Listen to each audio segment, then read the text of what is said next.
1 minute warning! To the goofball army out there, hi the families, tell them to get to the next room, tell them to go to your neighbors, because we got goofball news to go over, and it might get crazy. Typically does, guys. If it's your first episode ever, you got like 30 seconds before we start, so not enough time to go to the bathroom, but go get a drink, because trust me, you're probably going to need it there. In the meantime, the rest, if you haven't already, go ahead and hit that thumbs up, hit that subscribe button, hit that bell. That way you know about future episodes as well, guys. Buckle your seatbelts if you haven't already. Make sure your tray is in the upright position here, guys, because we are just about ready to get going. And like, oof. Guys, if you want a crazy ride going forward, a bunch of nonsense, but all nothing but the truth about the Giants, listen in, buckle in, tell a friend. Let's go. And now, here are your goofball hosts, Drew and Rob. Welcome, fellow goofballs, to Two Giant Goofballs and Your Giants podcast. I am Drew, joined as always by... I'm me, I'm Rob. And do we have a show for you? We do. We have the annual How to Fix the Giants episode, a full pathway from free agency, the draft, who to sign, who not to re-sign, who to cut, everything.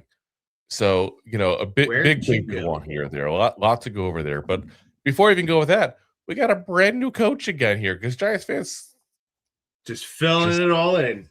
So much to go over here tonight. So let's go ahead and start her off there.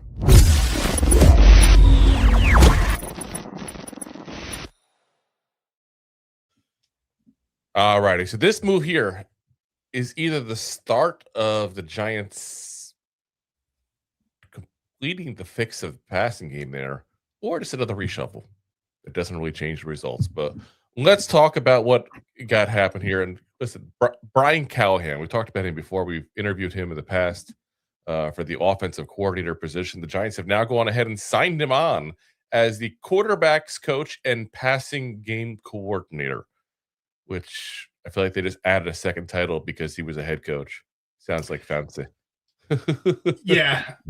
Right? It's definitely like, and as we go through his history, it's a little bit more respect thing, because he's coming off a tough head coach and loss position there, and he could have found himself as an OC somewhere, and he's worked with some pretty darn good quarterbacks over his career.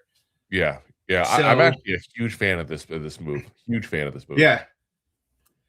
We were talking offline, and before you say anything, like, you sent me the picture that the high was there before I sent it to you, and I was like, yeah, I'm behind this. Like, yeah, I mean, the guy is, first off, he's known as a teacher. When you got a second-year quarterback, you need a teacher. He's known as a teacher. He's a guy that is very much into the quote-unquote modern game, very, very much efficiency, a lot of shotgun formation he likes, the passing game there. I mean, this is all stuff that I think feeds into what Jackson Dart needs 100%. And like you mentioned, I see in the comments already too, there's a history of him with quarterbacks having success. And I like that. Like we talked about, we first signed Brian Daboll those years ago. We said, hey, this man has got a history of not succeeding. He had one place. This is guy, literally everywhere he's gone, pretty much there's been success at the quarterback position. Minus the one caveat you can give him is his last stop in Tennessee, where he was the head coach. But Will Levis didn't look good, and Will Levis, let's be very frank, isn't good. Yeah, where's he at now? Oh, I don't know if he's still in Tennessee or not, to be honest with you. I have to look it up. He probably is. But I'm pretty sure he's out of Tennessee. Is he? I said I don't pretend to know everything with him. I can look to see real quick here. Let's see. He's not. He's in the final year of his rookie contract. Yeah, I was about to say he's one more cup of mayo. But again, he was going to look good, and he's not good, and that's why he doesn't look good. Then you got, of course, Cam Ward this year, who looked really rough when the season started and got better, I thought, as the season went on. But you also got to look at the fact that he's got no help. There's no receivers. It's a bad offensive line. I mean, this is everything that you don't want, basically, to put around. Who's this go to? Lockett? who they cut halfway through the season. Yeah.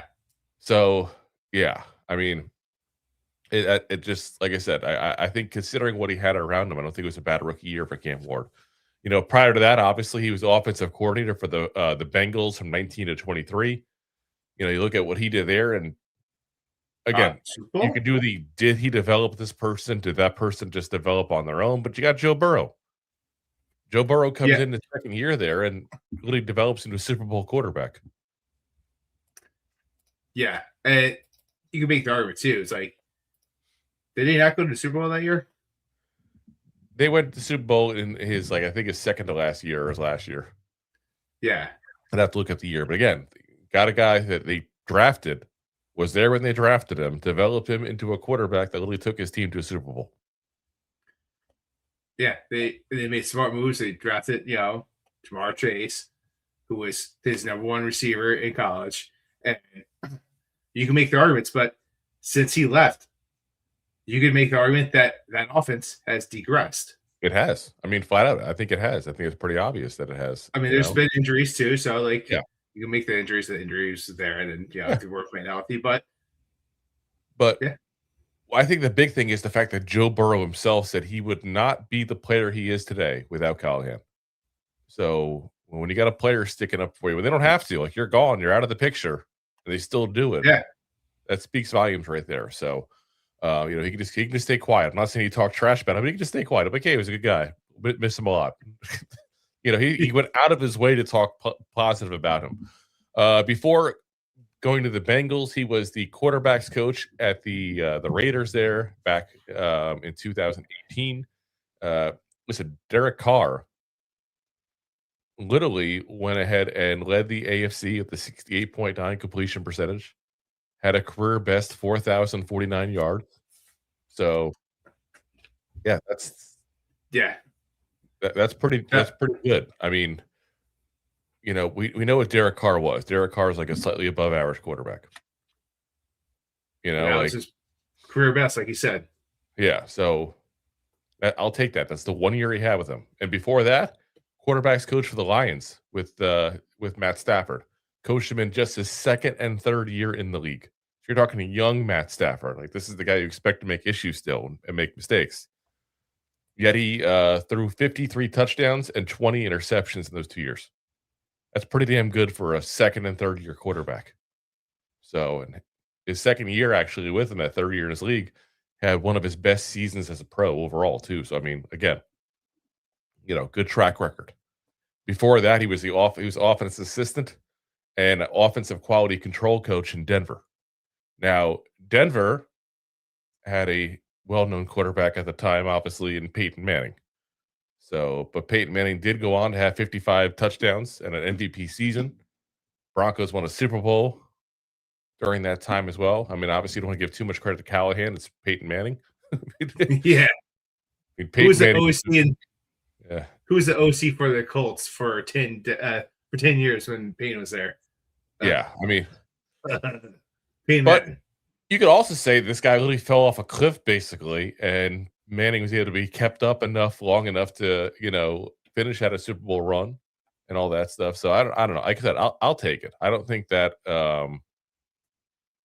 I don't think that's necessarily a knock on him that he had Manning, but I don't necessarily want to give him a ton of credit for it either. Again, with Manning. Before that, he was a coaching assistant for a year with Denver as well. He was for a couple of years. He was with Junipero Serra High School in California as an offensive coordinator and quarterbacks coach, and a graduate assistant for a couple of years at UCLA. So, listen, he's been coaching now for 20 years. That's a nice long run. And you're telling me, as a guy who your main job is to mentor and teach the quarterback, you've had success with Peyton Manning, Matthew Stafford, Derek Carr, and Joe Burrow. Put up career best. I'll take that. And again, I'm not going to sit there and say everything's going to be amazing. There's definitely some egos in the room, and that's going to be a fun thing to watch overall. But you also have John Harbaugh, who is the CEO style and has dealt with a lot of things over his multiple seasons, obviously, as a head coach in Baltimore. So that's the one thing I want to see. I want to see you got obviously 2 former head coaches in Matt Nagy and now Callahan. You have former OCs, obviously. You have Greg Roman and our tight ends coach there. Why am I drawing a blank here? Tim. I'm drawing a blank here, Rob. Yeah. Help me. Oh, jeez. What are you doing to me? Tim Kelly. There we go. Tim Kelly. So, you got a couple in there as well. So you got some big egos potentially. Some guys have had success in this league. But that's also a good thing. It's a good thing to have that much success in one room. I'll take that. How many years have we complained that we have crappy coaches? We don't develop players. We can't get things going. Guys leaving to do better elsewhere. Yeah, and smooth operator in chat over here hits it out there. There's a lot of our coach staff. We have all vets that know the game, and yeah, that's exciting to see. Yeah, the only one that scares me is the Mike Bloomgren hire as the offensive line coach. But again, guess what he was? A former head coach as well in college, not the pros. That's why I didn't include him in there before. Yeah. So, you got a lot of experience in the room. And you got to hope that for once we are that team that goes ahead and actually develops players. We've been wanting that for how long? Let's get it. Let's do it. Forever. And, as the CEO, head coach, he's sitting there telling Nagy, like, listen, or he's going over to Brian Callahan. It's like, listen, you do your job great. Like, Dart's one of those guys that's going to carry you, make you look good. And it's going to make him look good. It's going to make Nagy look good. That's what's going to happen. He's probably going to go to the head coach's job, which means you come up with OC real soon, which means you're up in line for another head coach's job. Like, I'll give you this even. If Jackson Dart develops big time this year, you might be looking at a couple of guys looking at a head coaching job. Yeah. Because Callahan might be looked at again because people want to develop a quarterback. So, Yeah. So you have a couple of guys here. We end up with Greg Roman as the OC next year. God, no. I was going to say, I don't think Harbaugh lets go 2 guys like that right away. You need to take your quarterback, QB coach, you bring it up to your OC, give him what he wants. I like the move a lot because I like the way this whole room is mixing now because you got the 3 main guys going to be the fixtures in the offense. It's going to be Nagy, Callahan, and Roman. You got Nagy, who is known for passing specifically. Like he's a pass-heavy offense kind of guy. Runs RPOs, doesn't like necessarily to run the ball very often. You got Greg Roman, who runs the ball too often when he was an OC. And you got Brian Callahan now, who's a shotgun formation guy. Like you got 3 different types of schools of thought here. And, you got RPO, you got run heavy, and you got shotgun. Yeah. I'm curious to see how this works out. And I'm wondering, best case scenario, they blend together. We have a freaking awesome offense. Worst case scenario, they implode. I have trust in Harbaugh to make those 3 work together well. I like that you bring it up. That specifically. You got a guy that wants to run the ball. You got a shotgun. You want RPOs, like throw the ball. That's what a CEO head coach is supposed to do. It's like, all right, these guys do everything a little differently. Let's blend that together and make something new and make it work for them. So we could have egg on our face talking about this, but I see it more like kind of like what I was talking last year. It's like, get a 22-man setup. Make something like make defenses pay, come in heavy, and just to let Dart throw the ball deep. Like, how often have we seen something like that? Yeah, exactly. So, like I said, it's gonna be interesting to see. And like I said, I think the main reason I have the excitement is because of the fact that I trust Harbaugh. He's got that resume, a legit resume, and I trust him. Maybe I'm crazy. You are crazy, but you're also right. I may be right. I may be crazy. But it may be a lunatic to look for. Maybe. So, all right, let's get into the main topic tonight here, fixing the New York Giants, which is sad that we have to have this be an annual topic. But here we are, once again, trying to fix this roster that, again, I don't think it's as bad on paper as people think. Now, I'm going to say this up front for people. This is a plan. I'm not going to sit there and say this is a complete plan. If I go over a 3-hour plan for everybody there with every single roster move, I'd probably bore the hell out of you and you'll all be gone. So we're going to go over the major moves, basically, what we're going to go over. So you got a $6.9 million cap space is what we're being told we got right now. So obviously, spoiler alert, that's not enough money. Yeah. But we've talked about roster cuts before. And listen, Rob and I disagreed on some. We'll probably disagree on some of these as well. I'm going to fair warn we that. will. Because, to be honest, this list is we did that as a segment before, but it's part of the offseason plan. So we're going to kind of go over it real quick again. Because this is where things do get real.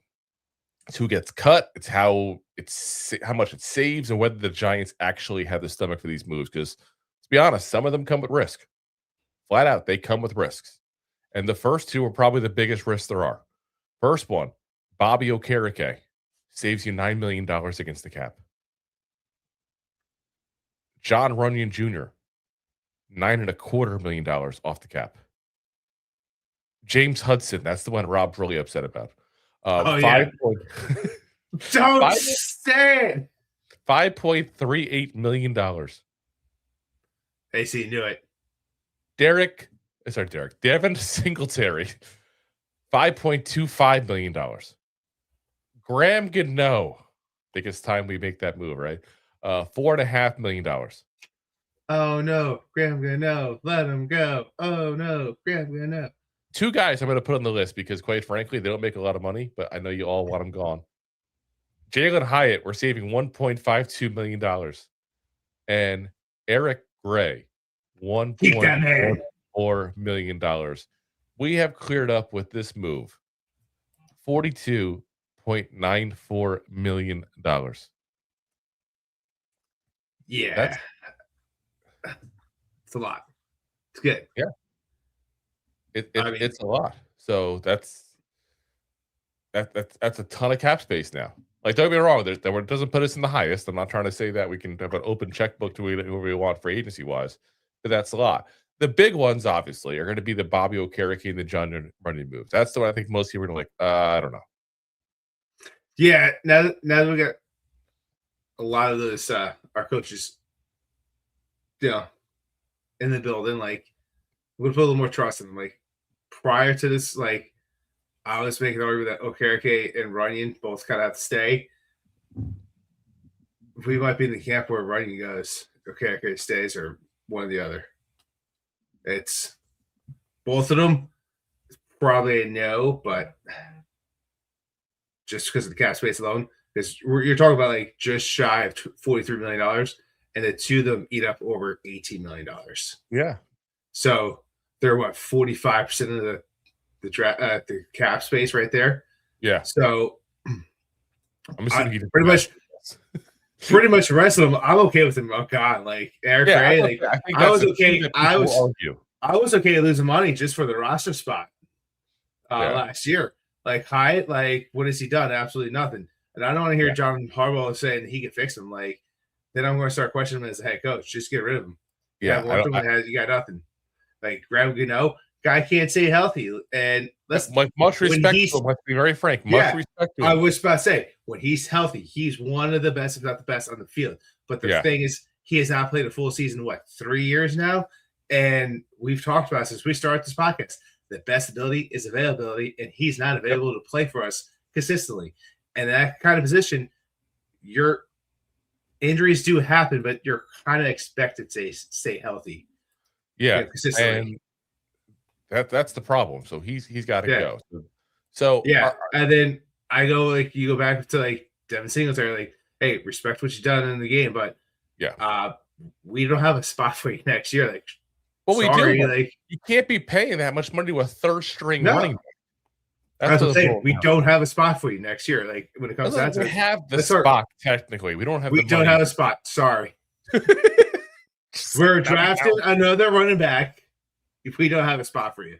It's just what the Giants do. We're going to draft another running back late. We might have Miller. We might not have Miller. Who knows? Do we finally get turbo time? Probably not. By this time, no, we're not getting turbo time. Let's give up on turbo time as much as I want it. I want it so bad. Okay. So right there, you're looking at cap space of just shy of 20 million. So to be clear, Are you agreeing or disagreeing with cutting Bobby Okereke and Jon Runyan? Together? No. One or the other. Okay, so you're okay with either one, or is there one specific you want to keep? It depends on the coaching scheme and what's going to happen. Like, I rather probably keep Okereke. If we're going to put a gun to my head, I'd rather keep Okereke, get rid of Runyan Jr. because I feel like we're going to be drafting more of that offensive line. And Okereke probably hasn't played the best because coach, and then being injured. I do think he's not fully gone, and I think we overpaid Runyan to stay here. We could fill his spot probably with veteran status for cheaper than what we got him. What if I told you that we would replace Bobby Okereke with a much cheaper, younger, better option? Well, I should say potentially better option.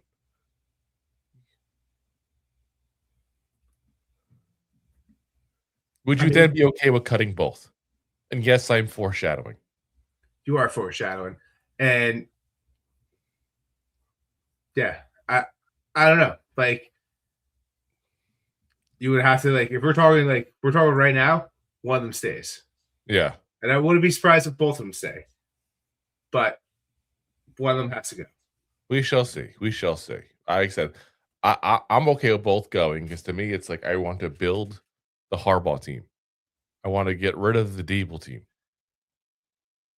That's where I'm kind of at. I feel like that's the past. I want to get to the future. And I get that. But some of these younger players that you bring in, you're going to respect your coach, but your peers are also something you're going to listen to, that the coaches are not going to be there for those situations. If you're on the field and making a wrong play and you got a veteran guy next to you, hey, kid, this is something you were supposed to do. That's going to be it's going to be very monumental down the road. For the record, because I see Jay, I'm not talking about Darius Muasau. I am not talking about that is not where we're going to be here. So don't you worry. So, all right, let's talk about the one trade, because here's the fight. Would you trade a premium edge for picks and cap space? Or do you keep the pass rush as it is and find the money elsewhere? Because this is something we're going to have to figure out this offseason, guys. What do we do? What do we do with Kayvon Thibodeaux? He's on the last year of his deal. It's $14.75 million is his cap hit. So basically just shy of $15 million. You got a situation now where if you don't extend him or something, or you don't sign him at the end of the year, you're going to let him walk for nothing. You need cap space. We're talking about this. We need, you don't want to even cut all the guys I want to cut.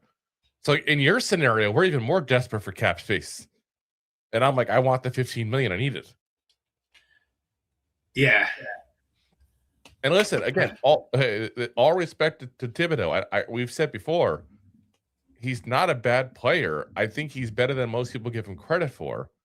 I just don't think he's an amazing player. Unfortunately, we grade him based on the pick. We're looking at he's not worthy of a number 5 overall pick, and quite frankly, he hasn't been.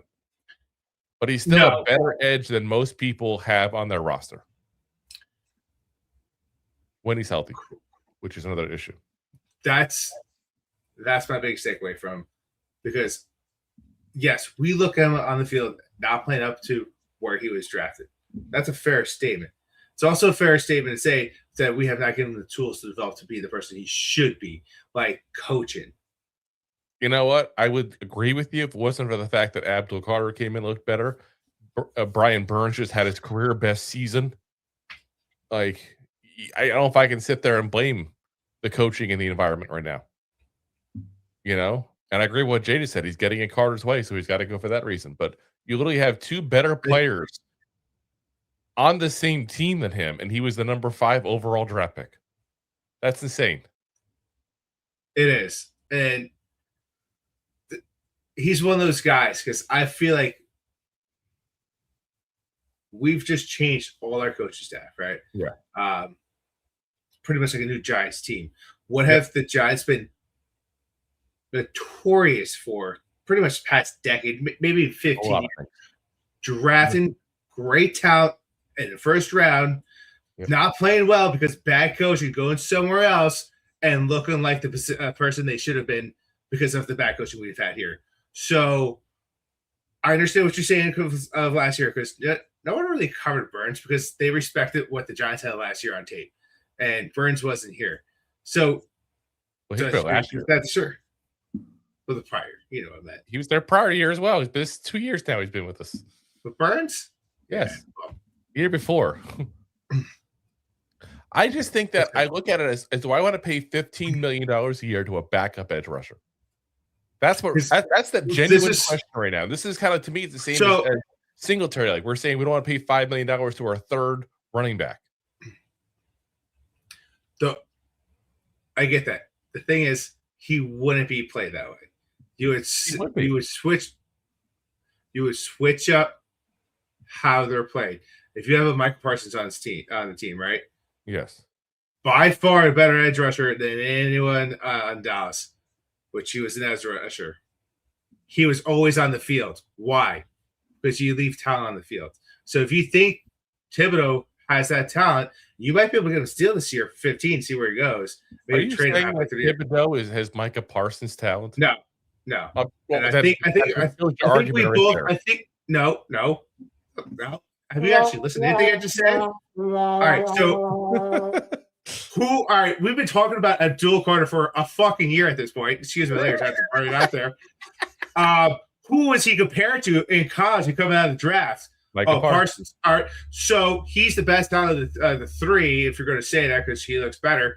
Who was the edge rushers for Dallas? Let me finish red because you want to be Nick. Let me finish red. Who was the edge rushers for Dallas? Oh, we don't know because it's always Mike Parsons. You could go Google it right now. That's fine. I can look at the keyboard. But you made the three edges work. It made that defense look better. You find out how to put the talent on the fields. So if you sit there and say, yeah, we can free up $15 million, maybe get a couple extra draft picks for this year. But if he goes to Tampa and plays like a number one round draft pick, they were going to look like a bunch of dicks for saying he should have gone.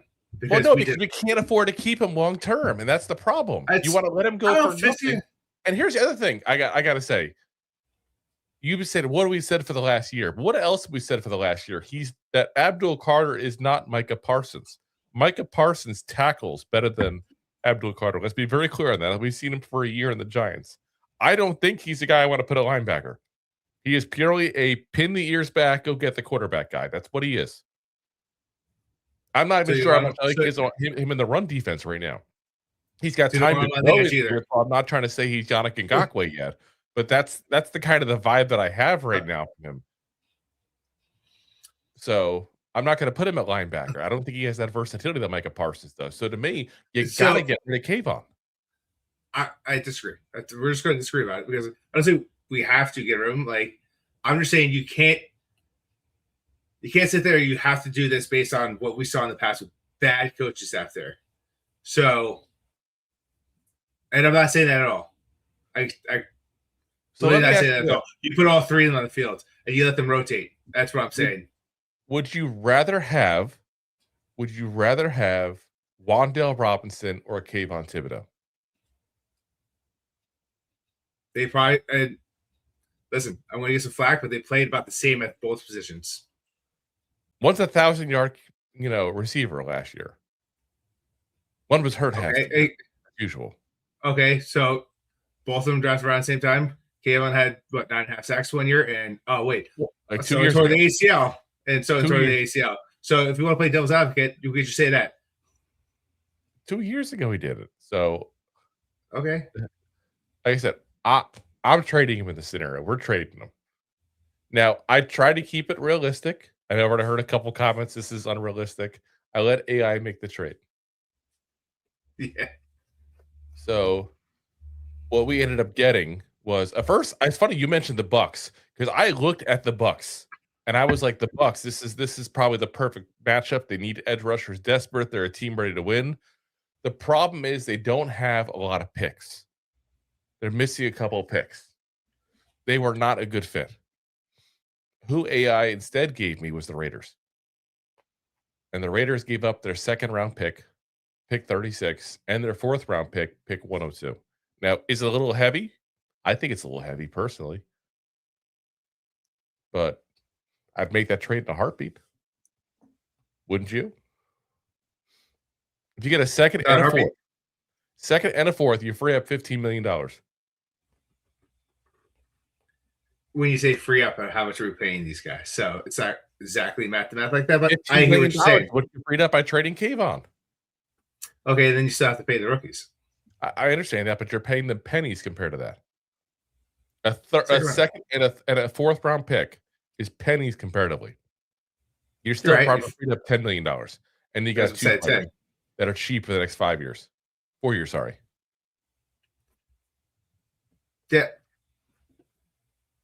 I make that move in a heartbeat. I don't even hang up the phone before I send the paperwork over.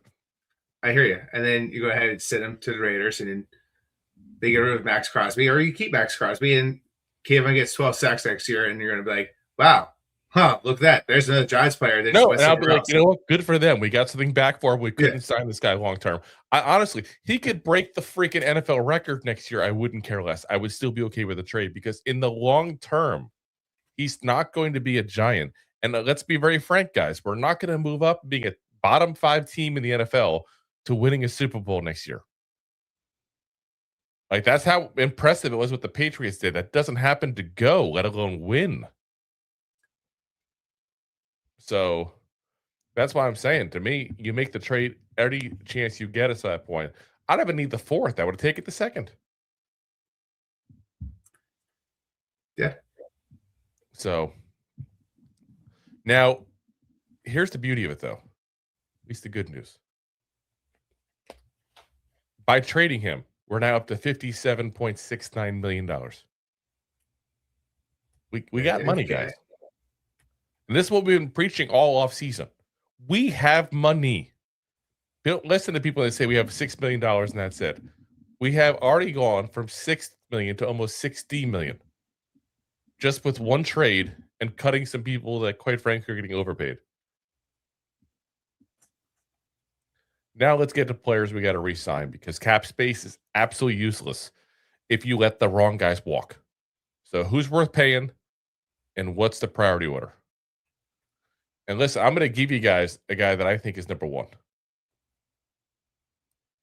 And it's Mr. T-Rex himself, Mr. Wan'Dale Rex. Yeah. Wan'Dale Robinson has got to be a Giant next year. Got to be. And here's the main reason I'm saying it. Tell me one receiver besides Wan'Dale Robinson that you saw consistent chemistry between Dart and this player. And I said it, wide receiver, so don't include Theo Johnson because you love throwing to Theo too. Mr. Oopsies, Whatsies, Dropsies. But I think you really need to have Wan'Dale Robinson. Now, again, I'm trying to be objective, and I know, like, if I do this myself, I'm going to put the Giant fan cap on at that point there, and I'm going to probably end up being off on how much money. They were suggesting when I looked it up, 4 years, $60 million would be the cap number, and I don't think that's crazy. I think that's probably about what it. I honestly think his size is going to scare a lot of people off. The fact that he's not going to ever be a true number one is going to scare some people off. I really do think that. Yeah. So, to me, I think that's okay. That would probably put him at a $10 million cap hit in year one. Because, again, keep in mind, it's $15 million a year, but you always lower to higher as it goes. So, we got him coming back. Cor'Dale Flott. He's a guy that I'm very torn on. My concern is, does he fit the defense? That's my concern. That's a big concern of mine. Yeah. And I'm going to say this. You've got to leave it up to the coaching staff. Can they work with this guy? If the coaching staff feels like they can work with him, same as you said a minute ago, you don't let the wrong guys walk. That'd be a wrong guy to let walk. A homegrown talent that is developed into a decent starting corner. I think that's a fair statement of what he is, a decent starting corner at this point. Never thought I'd say that about Cor'Dale Flott a couple years ago. I was about to say, 2 years ago, talk about him, and you're like, he's got to go. Yeah. So I look at him, and again, I had the AI do the numbers for it. 4 years, $38 million. $6 million cap hit in the first year. You figure that's $9.5 million a year. I think that is kind of what I would expect for him. Again, a decent starting corner, and let me be very clear on this too, guys. This is not a great free agency year. There are not a lot of them at all. So, that's what I'm looking at going. We have a big hole at corner and secondary as a whole as it is. I think we need depth more than anything else right now. And some of these starters to kind of pull it around here. But do I want to create more holes? And I just created a couple holes with cuts too because we overpaid people previously. And I know I'm probably backing myself into the potential of that same corner again in a couple years with Flott. And I'll admit that freely. But I don't want to make that another position I got to fill. So I think, especially getting away with a $6 million cap hitting year one, you say it works. It doesn't work, you try a second year. Doesn't work, you're going to cut him. You're going to move on. I don't think that's crazy. It's I walk the line where it's like any more than that 38 is just you have to just kind of walk from the flat. But I'm with you. I'm not paying him $15 million a year. No,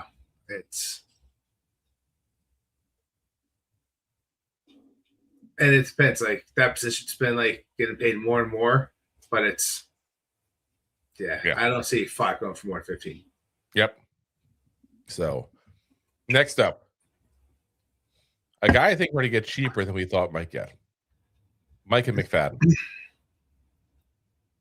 I want to keep him. He's coming off a big injury. That's the one that's going to scare you a little bit there, but it's going to scare off other teams too. I got his numbers. Came up as 3 years, $12 million. The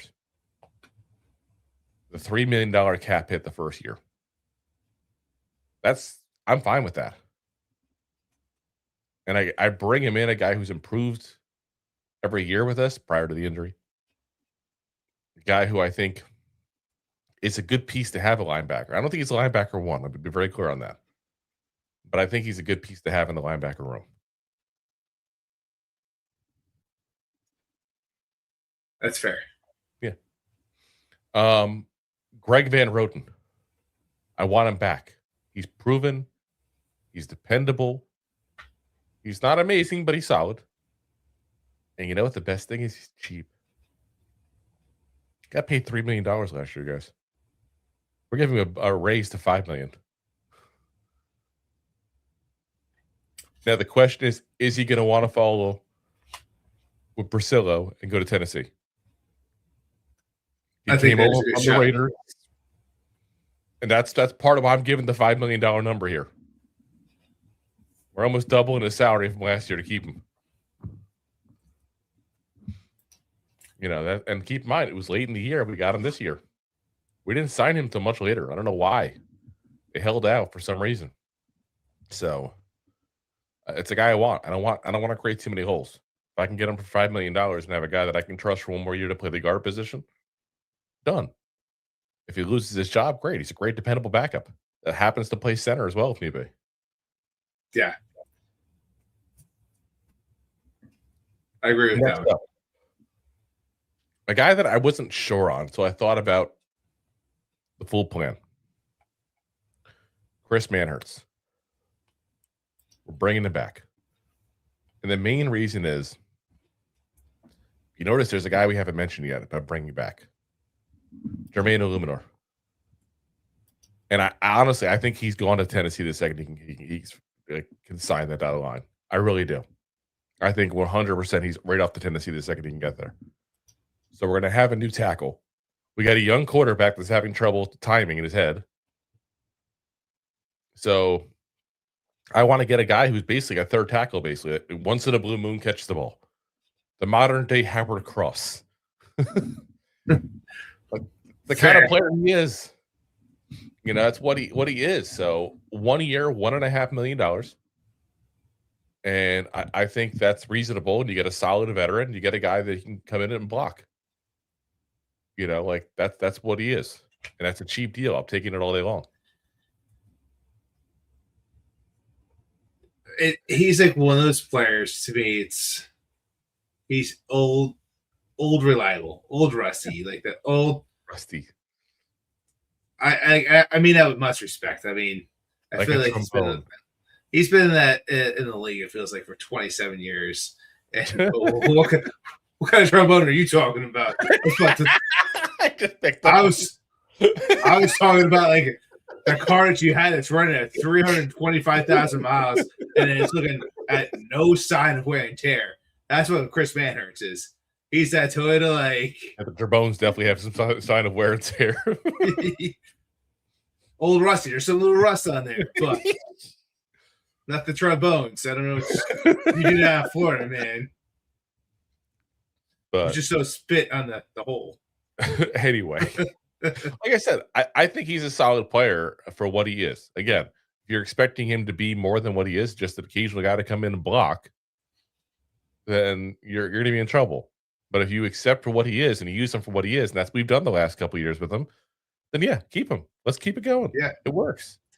I wouldn't be surprised to see him like line up as fullback more. Yeah. Next one, a guy that I think kind of a fan favorite, Gunnar Olszewski. We're bringing him back. We're bringing back Gunnar Olszewski. 1 year, $2 million. Now, I do want to say this. Sometimes when you bring players in, you bring them in, they don't make it out of the camp.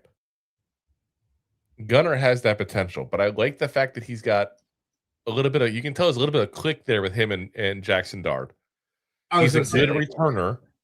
We know that John Harbaugh's probably going to want some good special teams. That's his specialty. We brought Horton in, who's regarded as one of the best special team coordinators in the league. And Olszewski's a former all-pro returner. I was about to say, he was a great returner for us before Banks took over his job. And because Olszewski went out and week 12, 13, he started playing as receiver because we were so beat up. And you just saw the connection that him and Dart had. It just and they looked good in preseason. Even I was shocked that he get a shot more often. Actually, I think it was probably closer to week 15, maybe 14, 15. Yeah, like the last 4 games. For whatever reason, it didn't make any sense to me at all. I was just like, "What the hell? Like, why are we not doing this?" Next up, another fan in the favorite. comments, can you rent an apartment for $2 million? You don't have to. It's in Jersey. Yeah. Jersey. Anyway, next up, another fan favorite. Isaiah Hodgins. Keep him back home.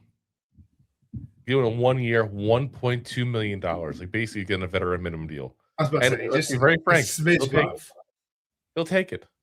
He will. He left the Giants. He was our hero when we went to the playoffs last, and he left the team and hasn't looked as good. Wasn't played on the field nearly as often.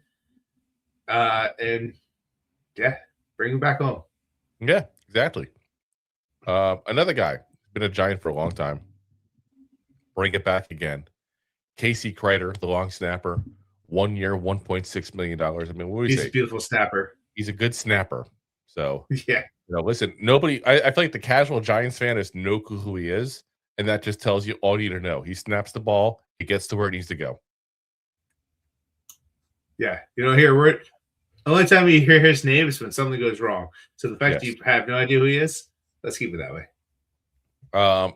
Next up, Austin Schlottmann. I want to keep Schlottmann. I like Schlottmann. I mean, again, we talked about it before. Like when he stepped in and JMS was out for a couple of games, we didn't really miss JMS. It wasn't like, oh my God, we're screwed because JMS is out. That's not to knock JMS. He had his best season probably this year. But Schlottmann stepped up and played just as well. In fact, the numbers say he actually even played a little better. You know, we talked about getting rid of Jon Runyan, and we're going to have a guard position potentially available, which Schlottmann has played. Worst case scenario, he's solid depth. as bookend tackles just says in the chat here. Because he is. He's a solid backup piece that plays guard or center. Every single year, you will go ahead and have injuries on the offensive line. So, you're going to have to deal with it. So, why not deal with it in a positive way and get a guy who's a decent backup? And this is part of the reason why, when we talked about before, if we want to keep, Bobby O or Runyan Jr., that's why I would keep O first. Yeah.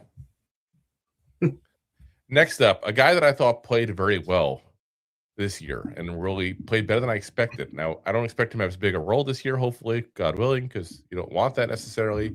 But Demetrius Flannigan-Fowles, I thought he was pretty decent for what especially he's a special teamer basically that never plays defense, and he got thrown in at linebacker because we had so many injuries. He did better than I expected. So we got him at a 1 year, $1.5 million. Again, keeping it small. There's not going to be the big signing there. Now, that ate up those moves there. $34.8 million in cap space. We have 22.89 left. Got to launch. That's what I'm saying about how we need to cut some people to keep some people. If you don't cut if you don't cut Okereke and you don't cut Jon Runyan Jr., guess what? You're down to $3 million. Yeah.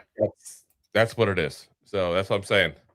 That's part of what I'm saying, to cut those guys. Now, again, Jermaine Eluemunor guys, I expect fully to go to Tennessee. That's why we did not have him in this re-signing. The other guy that I would have loved to re-sign that I don't think is going to come here no matter what we do, Daniel Bellinger.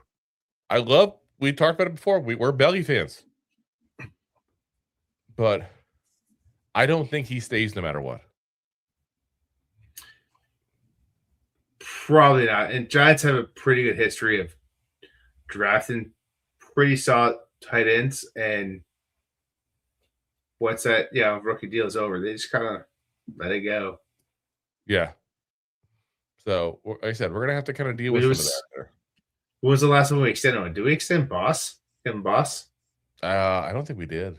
But he wasn't one of ours originally. He was a chief, I believe, beforehand. Yes. So I'm going to look to verify that, but I'm pretty sure, if I remember correctly, that's what it was. For some reason, Pro Football Reference is doing security verifications now that when I go to look it up. Oh, no, he was a Giant originally. He went to Kansas City afterwards. You're right. Afterwards. So I knew he went to Kansas City. So, but yeah, like you said, it is what it is. For whatever reason, Bellinger and the Giants just have not mixed very well. And I think it's just time for a clean break for him. So I think AC put it right there. AC isn't playing for Dable. No, he's not going to Tennessee, that's for sure. Yeah, I think that's where it comes. But the thing is now, like, how many times we're going to keep on this roster? Because what else do the Giants do besides pick up a running back every draft? Tight end. You got Theo. And you keep it going. Yeah. So, okay. We're going to go ahead. Well, let's pay the bills real quick. And then we still have to do our free agents that we're going to pick up, along with our mock draft, which is probably going to take the longest segment of all that whole part of fixing there, because we got a lot of players to go over. Keep in mind, we traded Kayvon. We got 2 extra picks now. That's going to make a difference there. So let's go ahead and pay those bills there. So as always, we want to remind you guys that you can go over to buymeacoffee.com/2giantgoopballs, where you can go ahead and support the show there. That's the best way, percentage-wise, I'll say it that way, to support the show, because they take the least amount of money from us. And of course, we have our store available, 2giantgoopballs-shop.fourthwall.com, where you can go ahead and let them cook. You got the Believe Again. You got pins. You got all kinds of shirts there. Anthony, I see him in the comments there. He can attest to the shirts. He sent us over a picture of his shirts and his box. There. Yeah. Listen, in all fairness, I actually did look at the quality of them, because there were some of them that were much cheaper, but they looked like they were like, I wouldn't trust them after like 2 washes. So I was like, yeah, this doesn't look good. Let's get a more quality ones there. But anybody is interested, as we see more options of the shirts as well with the Believe Again, the Harbaugh in, the Wan'Dale Rex and all. We do also, of course, offer $100 or more gets you free shipping as well. So trying to give you guys the best discount as I can. You'd be surprised. We don't get too much off the merchandise kind of stuff there, but I still want to be able to offer you guys that stuff because quite frankly, it helps the show too when you guys are wearing our gear around at that point there. So we also got to give a little shout out here to, as we're talking about paying the bills there. We got Marty there became officially a YouTube member. And I think earlier I saw as well. First time on the live as well. I think I did see that as well. So definitely got to go ahead and you give the props for that. Also, Anthony with the 499 super chat for trading. Thanks, man. So appreciate you guys. Like I said, it definitely helps. That's for sure there. So let's see. Jay says $100 worth of dinosaur shirts. They're not all dinosaur shirts. It's one dino shirt. It's one. See, one dino shirt. The Scataboom on it, but yeah. Oh yeah, the Scataboom is nice. The Scataboom shirt is nice. He's kind of like a dinosaur, right? Just smashing through things. Oh my gosh. All right, guys. Let's get into the mock draft. Let's go to the free agency here because this is where dreams start hitting reality at that point. We got a little bit of cap room left. Let's see what we can do here. We got to go over what the targets cost, where the Giants get kind of squeezed here, and what one signing potentially changes everything.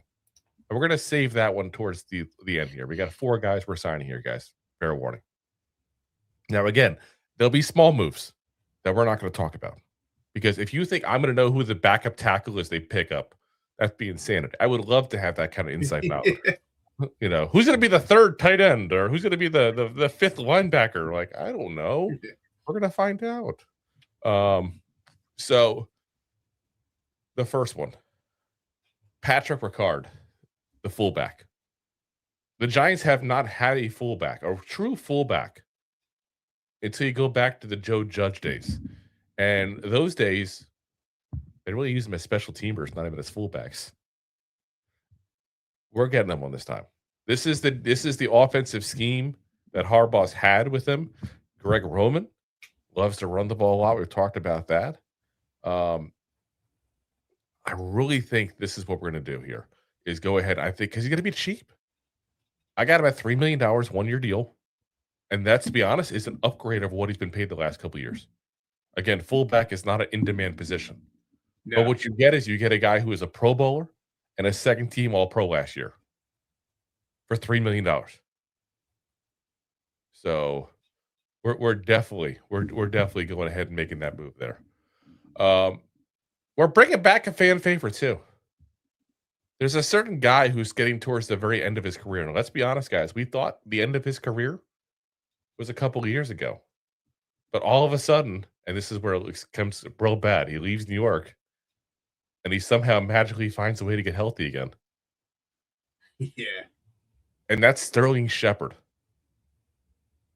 Guys, we need some backup wide receivers here. And we need to bring a couple in and keep the best. We know what this organization thinks of Sterling Shepard. As classy a guy as you get. And you know what? If this organization is going to be on the uprise, which is what we're all hoping here with everything going on, how great would it be to bring Shep back? Give him a chance to be part of that. I would love it. I would love it. I got him listed as, and I should also give the news here that these numbers I'm giving for free agency are coming off of Spotrac. So we're getting legitimate numbers. These aren't made up hoopla here. $3.3 million is what they're saying, 1-year deal. That's not bad. That's not bad. And listen, Shepard, he's going to be 33 years old. He's definitely at the end of his playing days. Let's be very frank about that. Last year, 39 catches, 371 yards, and 1 touchdown. And you got to keep in mind that the Bucs have a damn good depth chart at wide receiver, guys. A damn good depth chart. Egbuka obviously came on the scene this year as a rookie. Chris Godwin, Mike Evans, Jalen McMillan, Tez Johnson. Like, they got a lot of guys. Like I said, I'm not suggesting that Shep's going to be the old Shep. But you bring him back, and I think he's a decent depth piece to have. And a good guy to have in the locker room. We've talked about not missing the big names as far as voices in the locker room. Here's the guy you bring back that has that. And it's cheap. Yeah. He may come back cheaper. I mean, who knows? I mean, that number is just, like I said, I'm doing Spotrax numbers. For all I know, he comes back for the league minimum because he wants to continue playing, wants to go back to the Giants. I don't know. I'm not going to pretend to know that. I take him, though.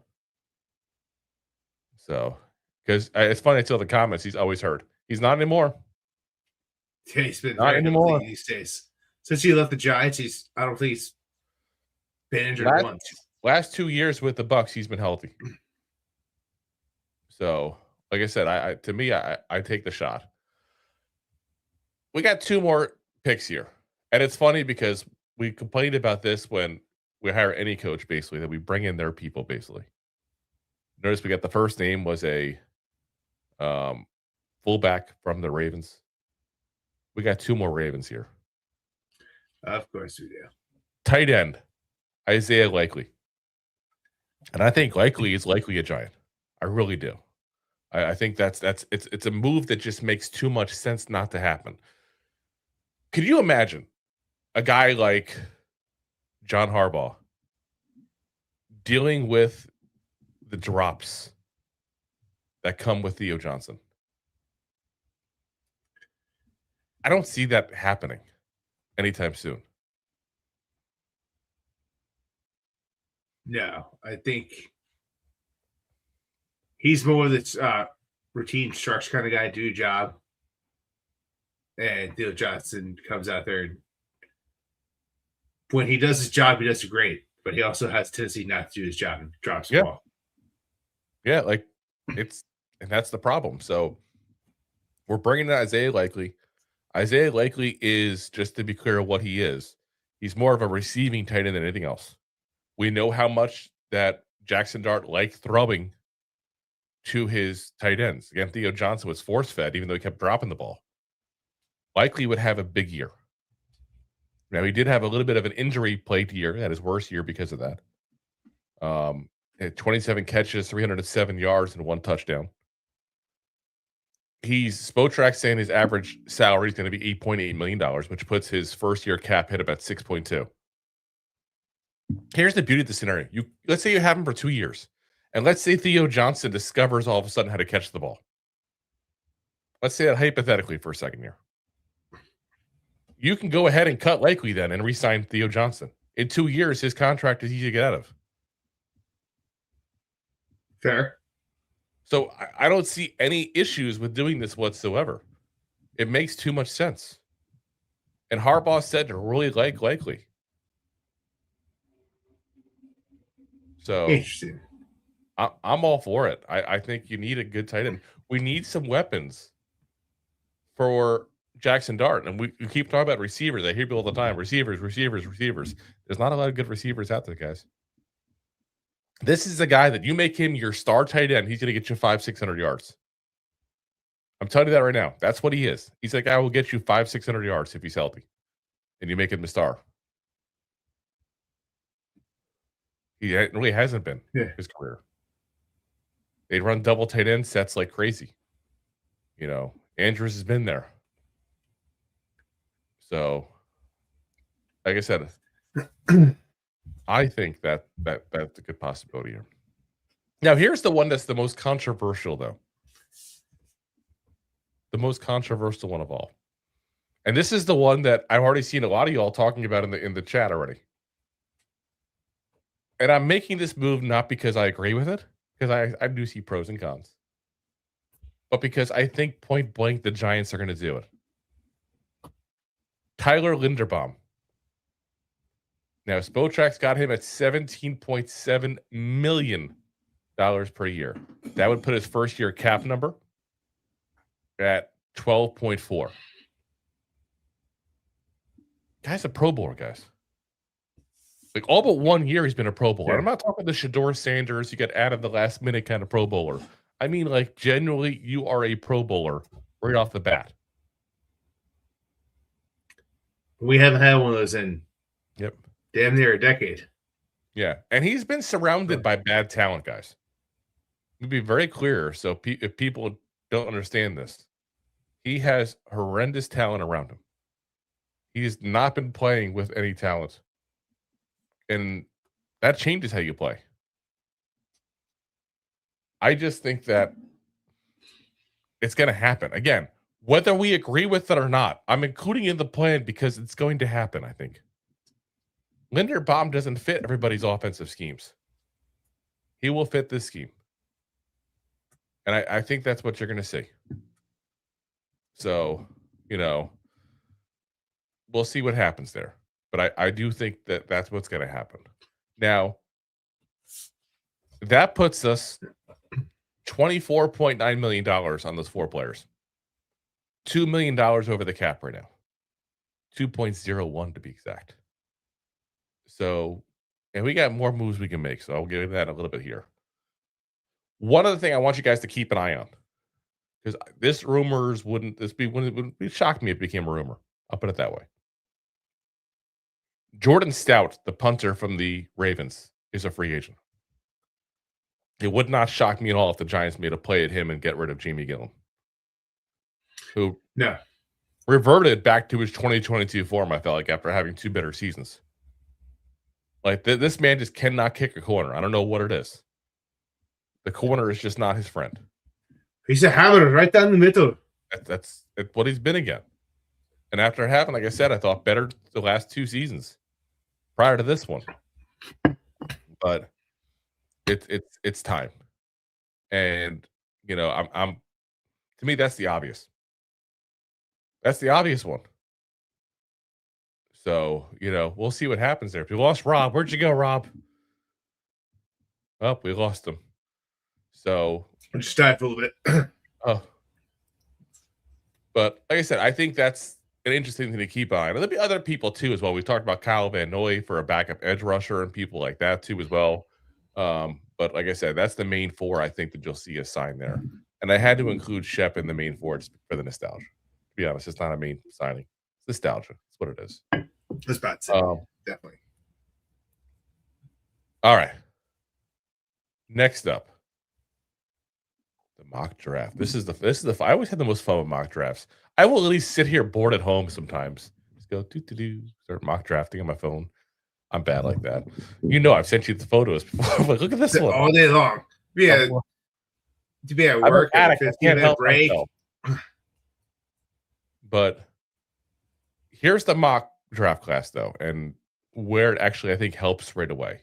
So the very first pick we have, number 5, and for those who are watching on a regular basis know I basically have traded out of every single first round pick pretty much in every single mock draft we've ever done. Not doing it. Not doing it. Not going to do it this time. We're getting linebacker Arvell Reese out of Ohio State. Ohio. 6'4", 243 pounds, 14 games, 69 tackles, 10.5 tackles for loss, 6.5 sacks, All-American. He's a top 5 prospect, no doubt about it. I've never seen one person not have him in the top 5. He's listed as a top linebacker in the draft, every single listing you see. The Athletic, their big board, has him listed as the number 1 prospect overall.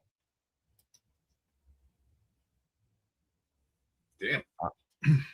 And yeah, I'm taking him, and we're making that move, and I'm happy about it. I am so good. And they're all saying off the board pick again. You don't know. That's the beauty of it. You don't know. It's a mock draft simulator, and this is PFSN, by the way. I should give them the credit because they have the best one, in my eyes, on the market. So you never know what's going to happen in the mock draft or in the real draft, because if you would have talked 3 years ago, Hyatt was supposed to be the guy that went in the first round, second round. When we get into the 3rd round. So if you would have done a mock draft that year and said you got Hyatt in the 3rd round, or was it too late, Scott off the board, pick again? Like, things change. Yeah, and you never know. I mean, in this scenario, he had it. And I just reran it, and in this scenario, I reran it. He went number 3 to the Cardinals. We just don't know, because already that you're going to get Mendoza number 1. You got to think the Jets and the Titans will go somebody offense. It's a matter of what the Cardinals do. So, again, we'll have to wait and see. Things happen. And there's a lot of people that won't take a linebacker top 5 in the draft. It was just falling number 10. So, next up, we got a guy who I think fixes another problem for us. And that's the beauty of it. I'm going to try to pronounce his name as best I can. Listen, I would say I'm the worst. I better say I'm the worst, but I know Rob's here. Here, hold my beer. Now, this is the trade we're getting. I said this is the pick we're getting in the Kayvon Thibodeaux trade. Pick 36. And remember we said, no more Eluemunor. Eluemunor is gone. We have sitting there a potential replacement. And it's Hyatt Nacho from Arizona State. We'll call him Max's first name, make it easier.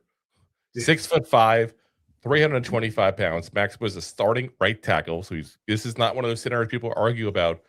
Can you go ahead and move him to left? Can you go ahead and do this, that? He's a right tackle. That's where he plays.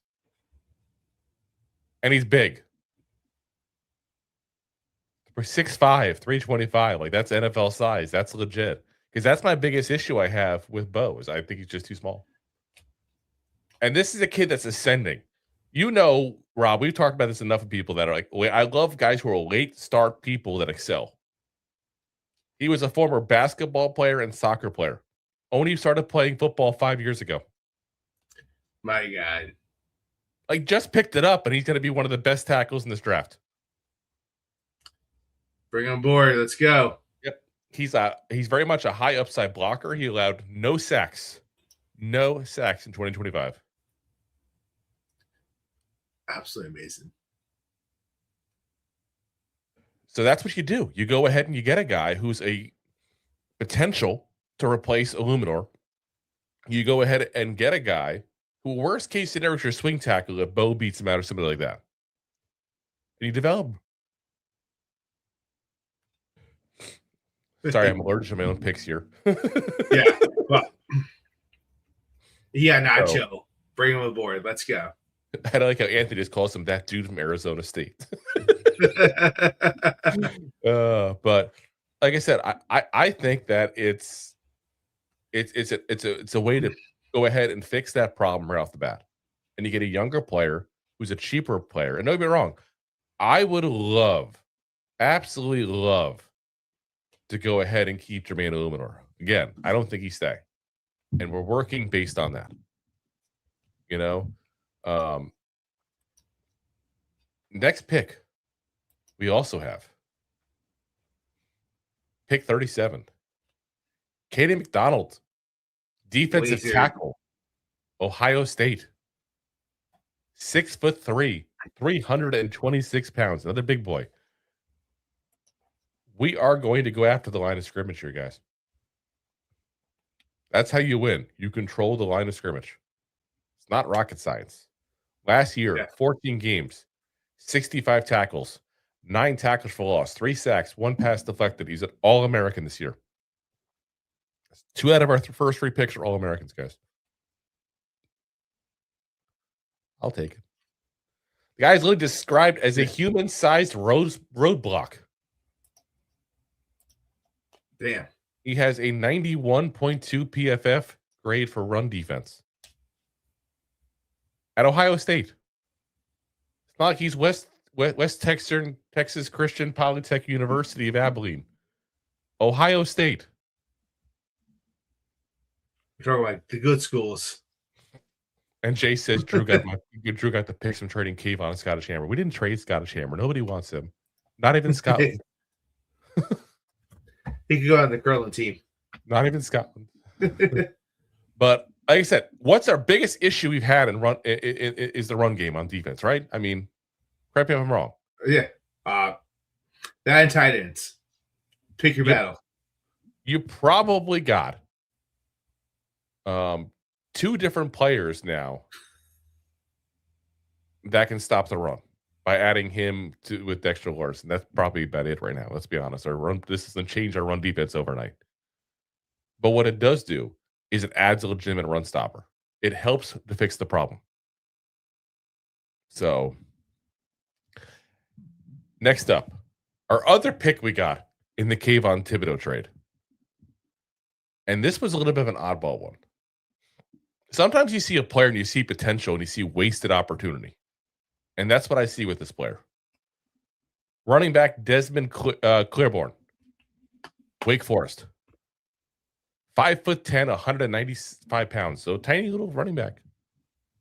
That seems to be the thing nowadays. Tiny little running backs. And I don't know why. It's all of a sudden the thing. You see it all the time. 12 games this past year, 179 rushes, 907 yards. That's a 5.1 yards per carry average, 10 touchdowns, 28 catches for 140 yards. He also returned kicks. So here's his career. 22 kick returns, okay? 26.3 return average. That's pretty damn good. 2 touchdowns. It's an almost 10% touchdown rate when you're getting the ball on kickoff. It's crazy. That's insane. The kid's got great vision, got great lateral movement. The issue is he's small. That's the issue right there. He's tiny. You know, and you wouldn't want to put him out there as an everyday down back. Obviously, you bring him in as a change of pace. And what I really find interesting is I feel like he's an untapped resource as far as catching the ball. When you watch him, he seems to have very good hands. They just didn't ask him to do it very often. Again, we talked about it. What does Matt Nagy love to do? Throw the ball. Yeah. He loves to throw the ball to running backs. So here's a guy we can put in there that fits that need, even if you don't see it necessarily on the stats, you see it on the tape. And you got a guy who also returns kicks very well. How many years now have we had like who's going to return the kick? It feels like that's been a problem for how many years now? Let's not forget the Seattle game in 2022. Dory Jackson. So I gotta say, like I feel like that's where you look at. And again, it's a 4th round pick. You're not getting a crazy, ridiculous, high pick to do this. It's the guy you're hoping to get to be your 3rd running back that you got in day 3. So, pick 105. Jalin Kilgore, 6'1", 211 pounds from South Carolina. Now he's listed as a safety specifically, but he's a Swiss Army knife kind of guy. Plays nickel corner and plays either safety position with no problem. 11 games last year, 54 tackles, 2 interceptions, 10 passes deflected, and 2 fumble recoveries. This is a guy that you bring in there, and he's the perfect backup secondary kind of guy. Plus, you can mix and match him in multiple positions. He's a decent size, got long arms, can press well. We know that's what we're looking for now. I think he fits right in. And again, you're getting him at pick 105. And Jay says, don't say Swiss Army knife. That's Giants legend. Isaiah Simmons. Yeah. No. Not Isaiah Simmons. This guy actually has a position he plays. Pick 143. Guard, Jaden Roberts from Alabama. Like I said, we're going to get some big bodies here in this draft, guys. There's 2 things that I look at this roster and say we need to get: big bodies and secondary. Secondary, big bodies. Primary, small bodies? All right, let's not do this anymore. Anyway, Yes. Roberts, again, huge size. 6'5", 327 pounds. What guys. she said. That's freaking massive. He's got elite power. This kid is strong as hell. Got a little bit of technique issues. Did have a couple lower body injuries the last 2 seasons as well. So you really have to check the medical and see how that works out there, obviously. But again, this is pick 143. I feel like I need to stress that whenever I talk about elite picks. I feel like I give you guys the pros and the cons. But let's be very frank. Most guys that you pick at 143 are off the team in a year or two. Yeah, they go to the practice squad and they hope to have a career that lasts more than 3 years. Hell, the Giants were lucky if our first round picks make it. Yeah. Looking at you, Deontay Banks. I was about to say, look at Banks in the comments. Look at you, Evan Neal. So flipping the burgers. You take it. You take a chance on somebody in a late pick like that that's got the size. You can't teach size. Only so many times you can go to the Golden Corral and have the pot roast burritos. Eventually, you reach the size. This guy already has the size, and he's got the power. Can you fix some of the technique issues? Is his health going to work? And he only started 1 year in Alabama. So it's not like he has a ton of experience. That's part of where you can look at the technique issues and go, well, okay, we need more experience. He needs more time. He needs some seasoning. So I said, worth a shot. Pick 185. Cornerback, Thaddeus Dixon from North Carolina, home of Petey Pablo. Formerly played for Washington as well. 6'1", 195 pounds, 7 games, 19 tackles, 2 tackles for loss, 6 passes deflected. He did miss 5 games with an upper body injury this year, which was the only injury that I found of him throughout his college career. So this is not us trying to go after tons of injury-prone players. Listen, you're going to have occasional injuries. I'm not going to chastise one for having, for having one. That's not so bad. That's not so bad at all there. So before we get into more on him, real quick, got to give a thanks there to Marty. Gifted 12. Gifted one 2 Giant Goofballs memberships there. So anybody gets the chance to get it. Appreciate you. Hooking him up. Appreciate it, Marty, man. But again, I'm not going to chastise the guy off one injury. Like that one injury is not going to be enough for me to go crazy on. And he fits the system so well. He's got extremely long arms, like ridiculously long for his size even. And he's already, like I said, 6'1", decent size for a corner. On top of that, he's physical. He does press very well.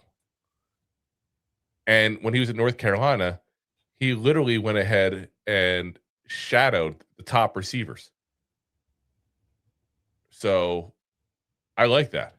The one thing against him is he does lack elite speed. He doesn't have that. As long as you got a corner to help protect him, he's got somebody that I wouldn't mind having as a backup corner. That's what he is. Yeah. You're talking pick 185, so. Yeah, exactly. So, and what's his RG thing? Here we go. He's back again. I was about to say, none of those guys. He's back again. Yeah. I love how we live rent-free in this guy's head so much. He's had to literally go ahead and create like 10,000 accounts to go after us there.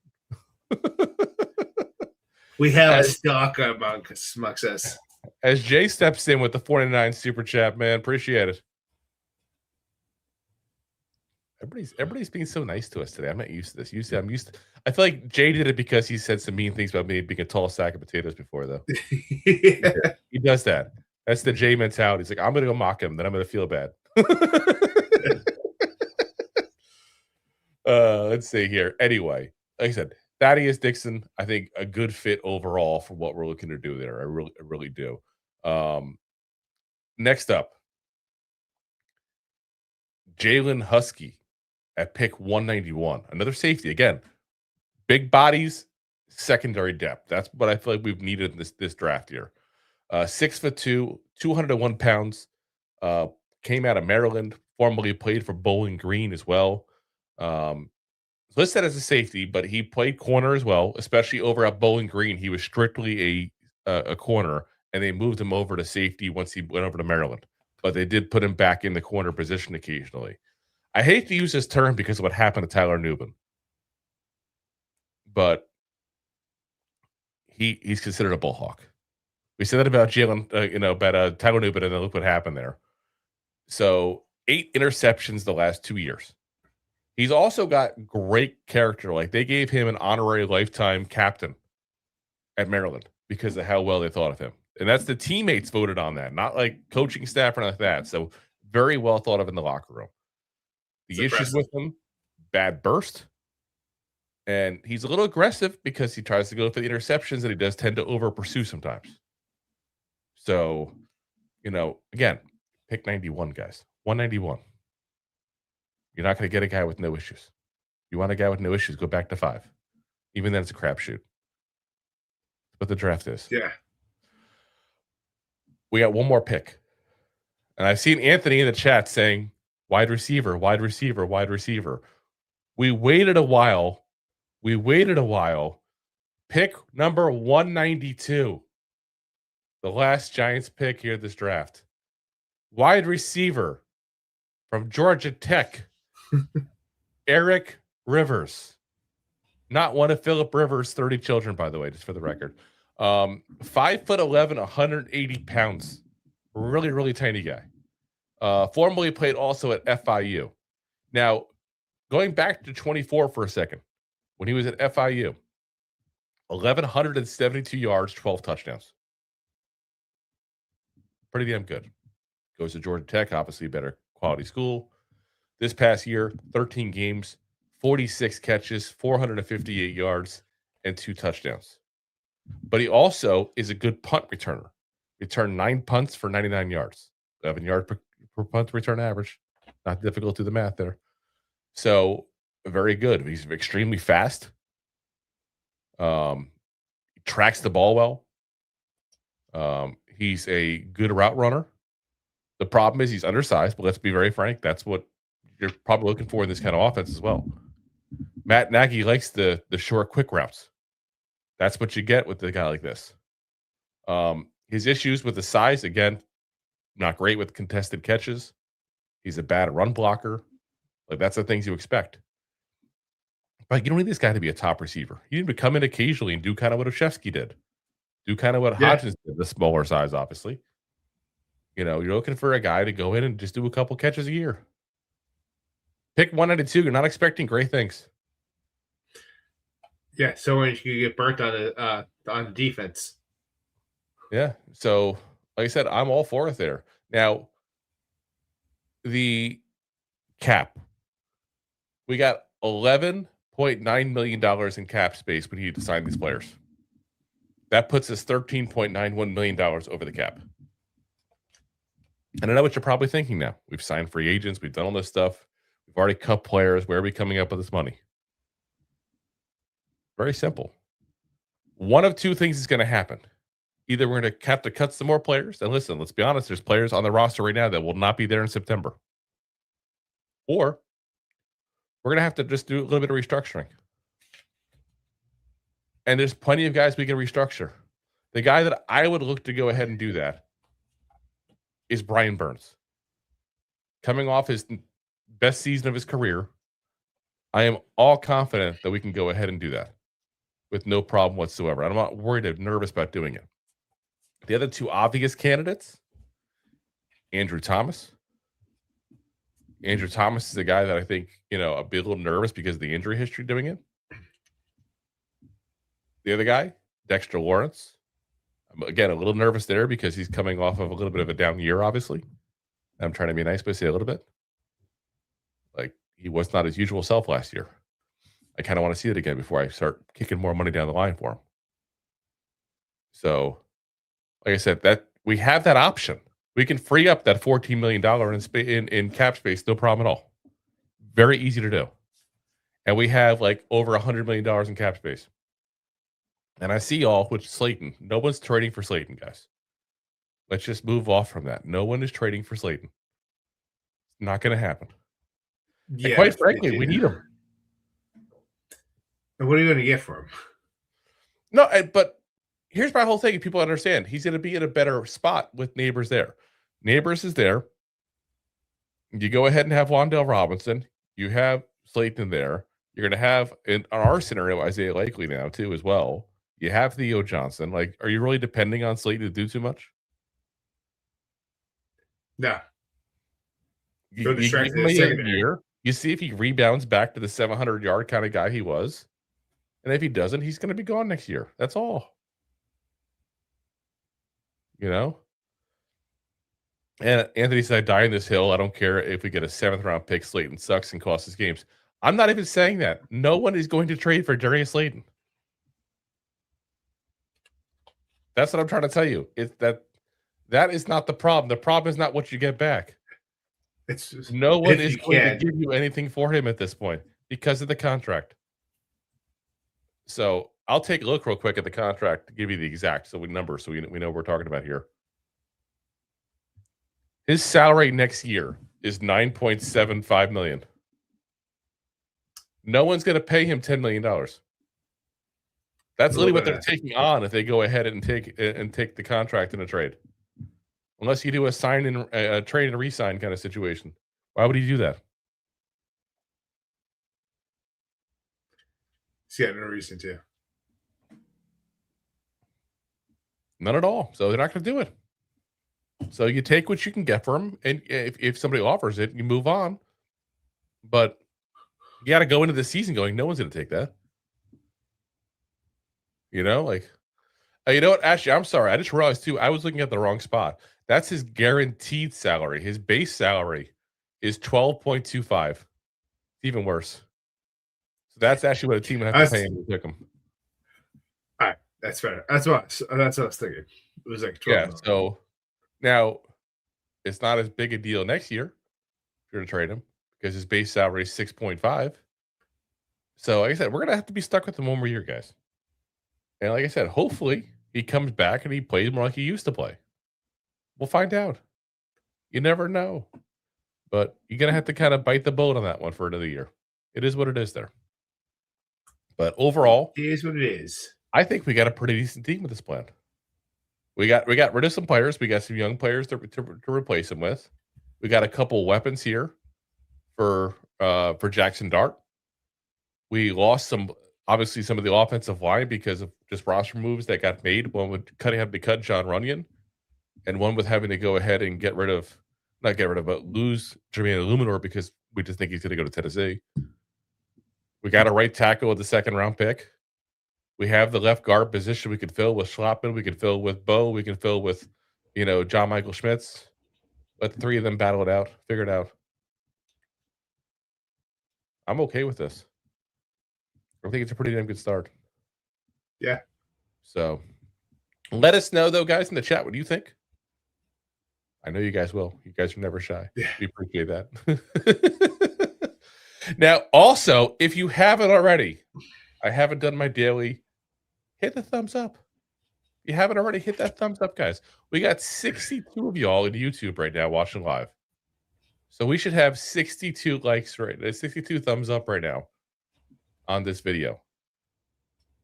But we'll see. And we got 4 more subscribers as well. So appreciate you guys for all stopping in. I know we have Marty here also joining as a member and gifting a membership as well. And he said it was his first one there. So like I said, good episode. Especially awesome. Trying to see where we're at here. Let's see. We are at, where's our thumbs up here? 16. That's it. 16 thumbs up. There's 62 of you all watching. It's cool, guys. All right. Well, that's going to call it a night for us, though, guys. We will be back tomorrow. Tomorrow, we're going to do our annual Goofball Awards there, going ahead and giving the rewards out to the best Giants of the year, which, to be very frank, it's going to be a very tough ride trying to find people we want to actually give awards to. But we can do it every year. So we'll do that with you guys. Unless anything major happens with the Giants, who knows? But I think, listen, we got all our coaching. Jay says that means 45. They're still watching, Jay. It's okay. So, like I said, unless anything major happens, we already went ahead and got, like I said, all the coaches now is pretty much set in stone. So I don't see anything major happening here. So, like I said, we're going to start doing that. We're going to go over list of more potential free agents the Giants might be interested as well. So you guys get a little bit more of an idea for that for when the draft. When the free agency season hits. We're going to go over, of course, the draft as well the next couple months as well. Start doing that. So if you haven't already, hit that like, hit that subscribe, hit that share button, tell a friend about the show because quite frankly, we suck at marketing. We made it freely. Too many faults to hide. So, but as always, guys, we are live every Monday, Wednesday. The show's tomorrow and Thursday, which is Thursday. That's tomorrow. Yes. So I'm confused by Jay's questions. Why stop? He said show tomorrow or Thursday. Yeah, tomorrow is Thursday. So today is Wednesday. So anyway, as always, we are live every Monday, Wednesday, Thursday, 9 p.m. Eastern Standard Time. Of course, we are live on YouTube, the preferred platform, along with, of course, Twitter/X, Facebook, Twitch, and of course, Rob's favorite, just like my LinkedIn profile.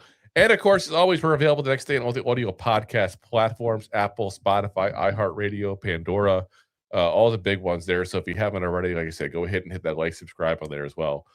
Before we go, I'm going to give one little side note, and I'm going to say this: I keep Rob out of trouble. This is me.